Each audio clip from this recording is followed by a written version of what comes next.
پیارے حبیب علیہ الصلوۃ والسلام ارشاد فرماتے ہیں، امام غزالی رحمۃ اللہ علیہ اس کو کوٹ کی اپنی کتاب مکاشفۃ القلوب میں، کہ بنی اسرائیل میں ایک ایسا شخص تھا جو انتہائی گناہگار، خطاکار، سیاہ کار، اس کے گناہوں سے تنگ آ کے لوگ کیا کیے، حضرت اللہ رب العزت سے دعا مانگنے لگے کہ اے اللہ یہ گناہگار کے شر سے ہماری حفاظت فرما۔ لوگ اس کے گناہوں سے پناہ مانگنے لگے، اتنا بڑا بدکار شخص تھا وہ، اتنا بڑا بدکار تھا، لوگوں میں اس کی بدکاریاں ظاہر ہو گئی تھی۔ اب اللہ رب العزت حضرت موسیٰ علیہ السلام سے کلام کرنے والا، کلیم اللہ بنایا حضرت موسیٰ کو، تو اللہ رب العزت حضرت موسیٰ علیہ السلام کو وحی فرمایا اور کہنے لگا کہ اے موسیٰ، فلاں شہر میں ایک شخص رہتا ہے جو بہت بدکار ہے، خطاکار ہے، سیاہکار ہے، ہمارا انتہائی نافرمان بندہ ہے، اس کو پہلی فرصت میں شہر سے دور کر دو، شہر بدر کر دو، اس لیے کہ کہیں اس ایک نافرمان کی وجہ سے ساری بستی پر آگ برسائی نہ جائے۔ اتنے بڑے گناہ ہو گئے اس کے، اور لوگ اس کے گناہوں سے پناہ مانگ رہے ہیں۔ تو حضرت موسیٰ علیہ السلام فوری جیسے ہی وہ پیغام ملا، میسج ملا اللہ کی بارگاہ سے، پہلے کیا کرے، پہلی فرصت میں حضرت موسیٰ وہ شخص کے پاس گئے اور اس کو جو ہے شہر سے نکال دیا۔ اب وہ شخص کیا کیا، ایک شہر سے نکل گیا تو دوسرے شہر میں چلا جاتا، تو دوسرے شہر میں ایک بستی میں جا کے رہنے لگا، لیکن وہاں بھی اپنی بدکاریاں نہیں چھوڑا۔ اللہ رب العزت پھر جو ہے حضرت موسیٰ علیہ السلام کی بارگاہ میں وہی فرمایا کہ اے موسیٰ، تم اس شہر سے تو نکال دیے، لیکن پھر وہ وہاں سے نکل کے اس بستی میں چلا گیا اور وہاں پر بھی جا کے اپنی برائیاں چھوڑنے کا نام نہیں لے رہا ہے، آپ ایک کام کرے اس کو وہاں سے بھی نکال دیں۔ تو اللہ کی بارگاہ سے اس کو نکالے جانے کے 2 مرتبہ حکم آ گئے، تو کتنا بڑا گناہگار نہیں تھا، سوچو آپ۔ تو عزیزان محترم، موسیٰ علیہ السلام کتنا بڑا گناہگار شخص ہے کہ بلکہ کیا کرے، پھر وہ بستی میں گئے، وہ شہر میں جہاں وہ رہتا تھا، پھر وہاں سے اس کو نکال دیا۔ اب وہ کیا کرا، یہاں سے بھی نکال دیا گیا، یہاں سے بھی نکال دیا گیا، لہذا اب سارے لوگوں سے دور ہو کے زندگی گزار تو بلکہ کیا کرا، ایک چٹیل میدان کی طرف جہاں دور دور تک کوئی جو ہے سبزہ نہیں، کوئی ہری گھاس نہیں، وہاں چٹیل میدان میں پہاڑوں کے بڑے بڑے پتھروں کے علاقے میں چلے گیا، ایک بڑی سی غار میں جہاں نہ چرند تھا، نہ پرند تھا، نہ کوئی درند تھا، وہاں پر جا کے جو ہے اپنا ٹھکانہ بنانے لگا، ٹھکانہ بنا لیا وہاں جا کے۔ اب اس کے بعد اس میں رہنے لگا، دور دور تک کوئی نہیں، اب اچانک بیمار ہو گیا، کھانے کے لیے کچھ بھی نہیں، طبیعت بھی خراب ہو گئی، بیمار ہو گیا، اور چلنے کے لیے جو ہے طاقت کوئی نہیں جسم میں، بیمار ہو گیا، زمین پہ گر گیا، اور زمین پہ گرتے ہی اس کو خیال آیا کہ اللہ رب العزت مجھے اپنے گناہوں کی وجہ سے میرے ماں باپ سے مجھے دور کر دیا، اللہ نے میری بیوی سے مجھے دور کر دیا، میرے بچوں سے مجھے دور کر دیا، اور شہر والوں سے دور کر دیا۔ اگر میری ماں باپ اگر میرے ماں باپ میرے پاس رہتے تو میری ماں میری مزاج پرسی کرتی، میرے لیے روتی، اگر باپ رہتا تو میری نگہداشت کرتا میرے پاس رہ کے، یہ تکلیف کے عالم میں جو ہے میری نگہداشت کرتا، میری خبرگیری کرتا، اگر میری بیوی ہوتی تو میری عیادت کرتی، میری دیکھ بھال کرتی، میرے بچے ہوتے تو اللہ کی بارگاہ میں میرے لیے دعائیں کرتے کہ اے اللہ میرے باپ کو تو نے ان کے گناہوں کی وجہ سے شہر سے نکال دیا، بستی سے نکال دیا، اے اللہ اب یہ حالت میں میرا باپ آ گیا کہ زمین پہ چلنے کی حالت نہیں رہی، اے اللہ میرے باپ کے ساتھ خیر کا معاملہ فرما۔ میرے بچے ایسا دعا کرتے، پھر اللہ کی طرف جو ہے آسمان پر سر اٹھا کے دیکھ کے بولنے لگا، اے اللہ تو یقیناً مجھے میرے شہر سے نکال دیا، فلاں بستی میں رہنے لگا وہاں سے نکال دیا، لوگوں سے مجھے دور کر دیا،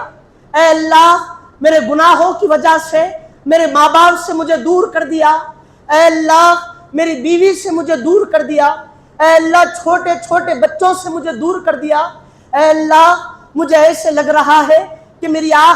آخری وقت آ گیا، اب جان جو ہے جسم سے نکلنے والی ہے، اے اللہ تیری بارگاہ میں بس ایک التجا ہے، اے اللہ سارے لوگوں سے تو دور کر دیا، لیکن مولا میرے گناہوں کی وجہ سے اپنی رحمت سے مجھے دور نہیں کرنا مولا،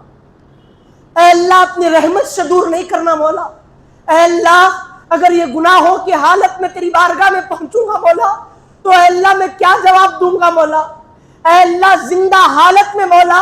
سارے لوگوں سے دور کر دیا, اپنی بارگاہ سے دور کر دیا. اے اللہ اپنی رحمت سے مجھ گناہگار کو دور نہیں کرنا مولا. تو اللہ کو اس کا رونا اتنا پسند آ گیا,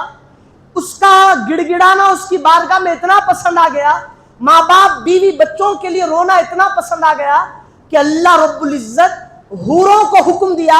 کہ 2 حوروں کو حکم دیا اور کہنے لگا کہ اے حور تو اس کی ماں کی شکل لے لے, اور دوسری حور کو فرمایا کہ اے حور تو اس کی بیوی کی شکل لے لے. اور جنت کے غلمان سے کہا, جو بچے کم عمری میں مر جاتے تو جنت میں غلمان رہتے, جنت میں چلے جاتے وہ, تو ان کو حکم دیا کہ تم اس کے بچوں کی شکل لے لو. اور ایک فرشتے سے کہا کہ اے فرشتے تم اس کے باپ کی شکل لے لو, اور وہ جیسا جیسا سوچا تھا کہ میرا باپ رہتا تو یہ حالت میں ایسا کرتا, بیوی رہتی تو ایسا کرتی, بچے رہتے تو ایسا کرتے, ماں رہتی تو میرے لیے روتی. تو اللہ کو اس کا رونا اتنا پسند آ گیا کہ فرشتوں کو, حوروں کو اور جنت کے غلمانوں کو حکم دیا کہ اس کی شکل بنا لو گھر والوں کی, اور اس کے سامنے جا کے جیسا جیسا وہ سوچا تھا ویسا ویسا کرنا.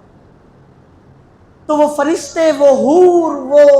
غلمان ویسا ہی کرنے لگے, اس کے سامنے رونے لگے. ادھر اللہ نے جو ہے حضرت موسیٰ پر وحی کی. اچھا تو وہ فرشتے, وہ حور, وہ غلمان وہ شکل لے کر رونے لگے, اور جیسے ہی وہ ان کو دیکھا تو وہ فرشتے کو اپنا باپ سمجھا, وہ حوروں کو ایک کو اپنی ماں ایک کو اپنی بیوی دیکھا, اور وہ غلمان کو اپنے بچے سمجھا, اور اپنے اطراف میں رونے اور دعا کرنے کے لیے دیکھا. تو جیسے ہی دیکھا کہ خوشی کے مارے دنیا سے گزر گیا,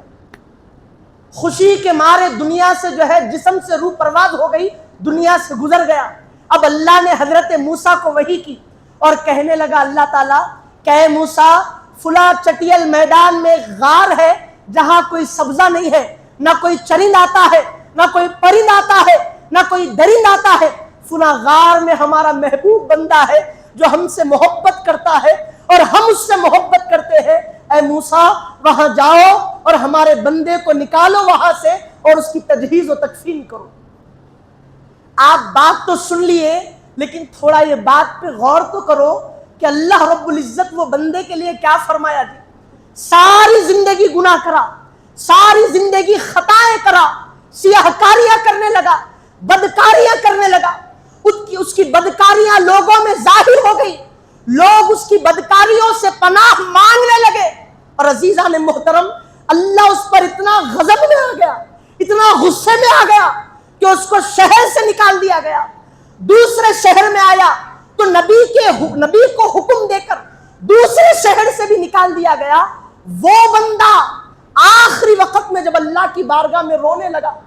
اللہ کی بارگاہ میں کہنے لگا کہ سارے لوگوں سے تو دور کر دیا لیکن اپنی رحمت سے دور نہیں کرنا. وہ ایک پل دعا مانگنا اس کا, اللہ بول رہا کہ یہ میرا محبوب بن گیا, اللہ بول رہا کہ وہ میرا مخرب بن گیا. اے موسیٰ جاؤ اور میرے نیک بندے کو لے کر آؤ, بلکہ بولے. تو بندہ جب اپنے گناہوں پر شرمندہ ہو کر سچی توبہ کرے اور کبھی اپنے گناہوں پر نہ پلٹے تو عزیزان محترم اللہ کہتا ہے ان اللہ یحب التوابین, اللہ توبہ کرنے والوں کو پسند کرتا ہے. تو موسیٰ علیہ السلام وہ وحی اللہ کی سن لیے, اللہ سے جو کلام ملا تھا سن لیے. اب اس کے بعد کون اللہ کا ولی ہے, زیارت بھی ہو جائے گی. گئے اور وہ غار میں جا کر دیکھے, تعجب میں پڑ گئے, متحیر ہو گئے اور کہنے لگے کہ اے اللہ یہ تو وہ گناہگار شخص تھا, یہ وہ خطاکار شخص تھا, اس کی خطائیں تجھے اتنا تکلیف دے دی تھی مولا کہ 2 مرتبہ دونوں شہروں سے نکال دیا گیا. یہ تیرا کیسا محبوب بن گیا مولا, یہ تیرا اچھا بندہ کیسا بن گیا مولا. تو اللہ کہنے لگا, وہ سارا ماجرا اللہ بیان کیا کہ ایسا ایسا ہوا تھا موسیٰ, اور اس نے کہا اے اللہ سب لوگوں سے جدا کر دیا, اب جان نکلنے کو آئی, اے اللہ چھوٹی سی التجا ہے, اپنی رحمت سے مجھ غلام کو جدا نہ کرنا. یہ روتا ہوا گڑ گڑاتا ہوا جب ہماری بارگاہ میں یہ معاملہ ہوا, جب ہماری بارگاہ میں اس نے یہ التجا رکھی تو ہم سے برداشت نہ ہوا. اے موسیٰ ہم نے اس کے سارے کیے ہوئے پچھلے گناہوں کو معاف کر دیا اور اس کو ہم نے جنت میں داخل کر دیا. بولا اللہ. تو عزیزان محترم اللہ کی رحمت بندوں کے قریب ہے،